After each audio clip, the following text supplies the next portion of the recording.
is again, the fundamental personnel moves that are going on and the other key components of the Ulster Cares Initiative. I've asked Ken Cornell to say a few words. Thank you, County Executive.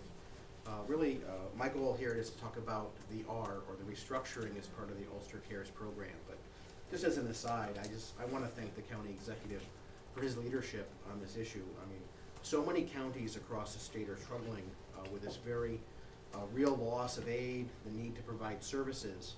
And once again, here in Ulster County, we have the vision to put something forward that's bold and really knocks it out of the park. And so what I'd like to do is highlight some of the restructuring. We spent a lot of time talking about the mental health component and the preservation of those services, but this proposal is so much more than that. Under this plan, we'll have 18 professional staff of our Department of Mental Health, doctors, nurse, other therapists that will provide shared staffing with regard to this contract with Hudson Valley Mental Health. But 13 employees will join the staff of the Department of Social Services to meet some very real service needs that we have in our community. It's very clear to understand that county employees that are impacted by this plan will retain their employment status, wages, and all their benefits under the collective bargaining agreement. So what I'm going to do is ask Commissioner Iapposi to kind of highlight a couple of the changes in his department, and then we'll talk about the financial benefit of the proposal for the county. Thank you, Ken. I just wanted to begin by echoing Dr. Smith's remarks about recognizing that in connection with this entire restructuring process, how pleased we were at the Department of Social Service about the invitation that got extended to us to participate in the conversations and the planning. And not only an invitation, but an expectation that we would be involved. It's recognition by the County Executive's Office and his entire staff that we share a common and similar mission in terms of delivering human services.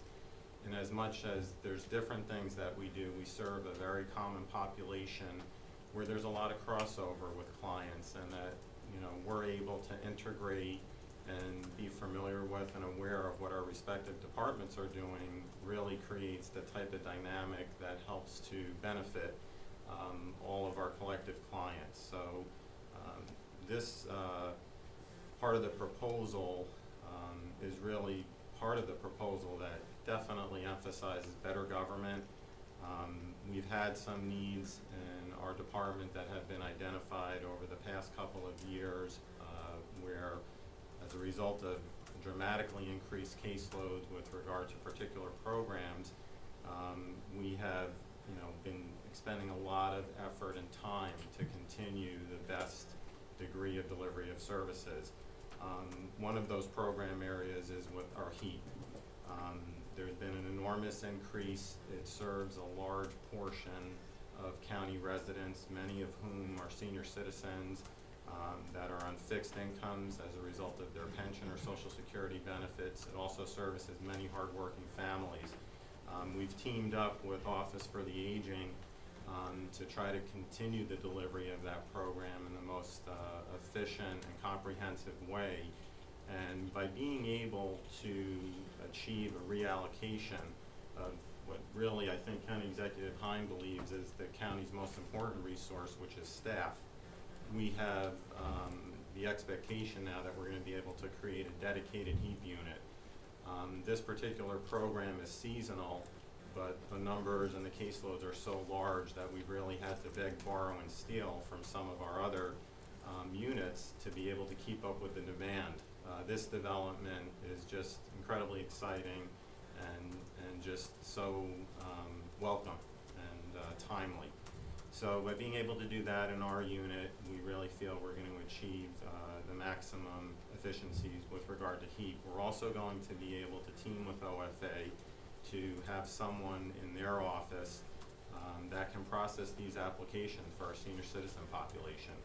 Another area where we're going to benefit is on our coordinated children's services.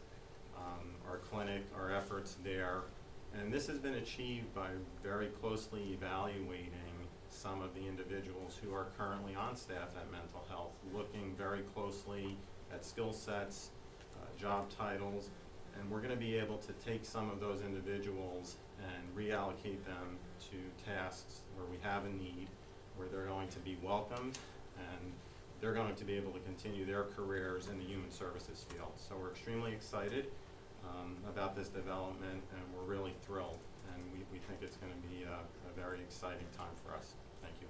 Thank you very much. Sure. Thank you, Commissioner. What I'd like to do now is kind of talk about some of the financial benefit of Ulster Cares to the county. We currently have a significant commitment to clinical treatment services from the county, currently about $3 million a year.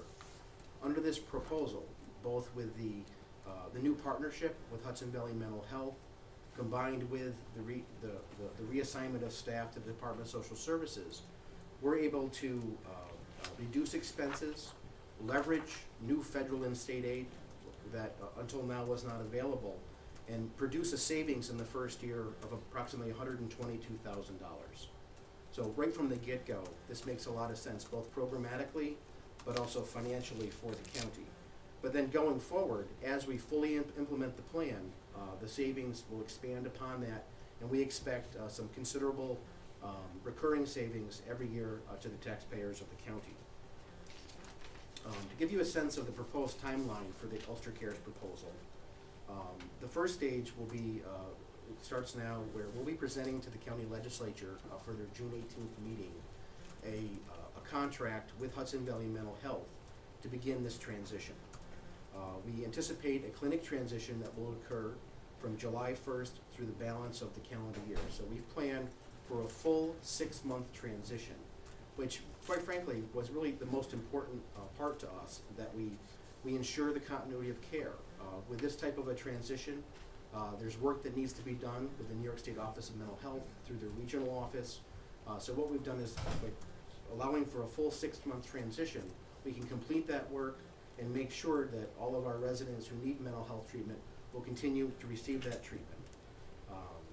Another part, we're going to provide training to the staff that will be working in the new clinics.